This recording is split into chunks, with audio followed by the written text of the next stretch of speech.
5, 4, 3, 2, 1. Mr. Deputy Speaker, Sir, I rise to support the demands for grants relating to the Ministry of Labour being headed by a dynamic leader and young minister. In a vast country like ours, where we have a very large population, labor force is a very important ingredient for the development of our nation. This particular human resource has not been utilized to the extent possible. This is indeed regrettable. We should look upon population not only as a liability, but in the given circumstances, our population or the manpower should be utilized to the best possible extent by giving suitable training. I think the Labor Department and the laborers deserve a great deal of respect because whatever we do in this country, the whole process of national reconstruction revolves around the work of the laborers. In our country, unfortunately, the labor force is not well organized. Only a very small percentage of the labor force, about 10%, is in the organized sector, whereas about 90% of the laborers are in the unorganized sector. About 27 crore laborers are in the unorganized sector, and only 3 crore laborers are in the organized sector. For the welfare of a large number of people, various laws are being made. We have been talking about labor legislation for a long time. A lot of legislations have already been made, but we have to consider seriously whether all the legislations have helped the labor class. I am sorry to say that a lot of these laws are just accumulating dust, and they have not been really useful in many circumstances. Unless the law is practiced in the proper spirit, the workers will not be benefited. This particular aspect has to be taken into account while making the legislation. Now, there has to be a great deal of political will and enthusiasm to see that the labor laws are really implemented and benefit the people. Our dynamic and young minister has recently said in a meeting in Pune that in this session, a new legislation is going to be presented.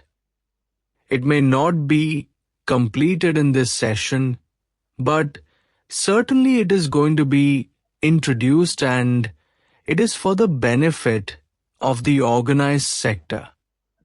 A new comprehensive and integrated legislation is going to be introduced by our government for the sake of guaranteeing minimum wages and for providing pension for people in the unorganized sector. The condition of the laborers is indeed very bad in our country. Look at any factory or any of the big public undertakings. How much care does the employer take for the benefit of the laborers on whose integrity and hard work the whole enterprise of that particular industry is flourishing? You will find that a very few industrialists really look into the different welfare aspects of the laborers. Take the example of families and children of the laborers.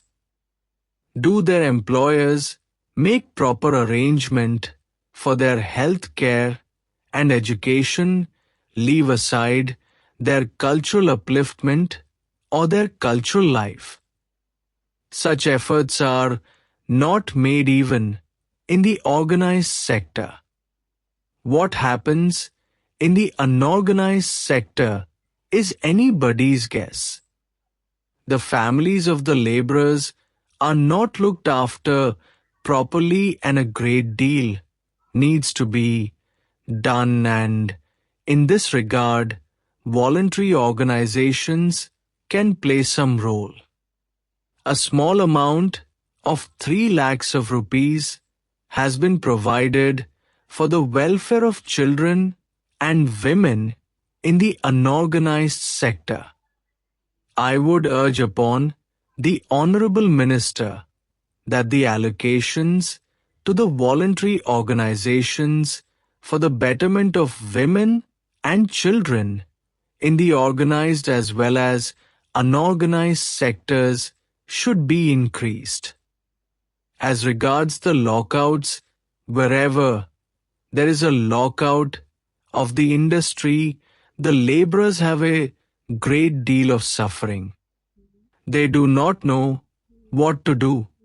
They are just left to their lot. But the employer does not suffer as much. Just look at the employers of different big industries. Their standard of living does not change after locking the industry, but the people in the factories are left on the street. I suggest that whenever the question of lockout in a particular industry comes up, the question should be considered whether the laborers will be able to run a particular industry, and a lot of consideration should be given to this particular aspect. And if possible, that particular industry should be kept alive. Migration is a very important problem of laborers, and it has got multi-dimensions, that is, laborers within the country and those who are going outside the country. Lot of laborers are exported outside the country, and they are facing lot of problems because of the agencies. I would like to mention here one thing, that we have entrusted this work to many of the private agencies. But there is need to consider whether we can have a manpower corporation and assign this work to the corporation. Also, there are problems of interstate migration of the laborers. There is an act, but it is causing difficulties to the laborers who migrate to other states.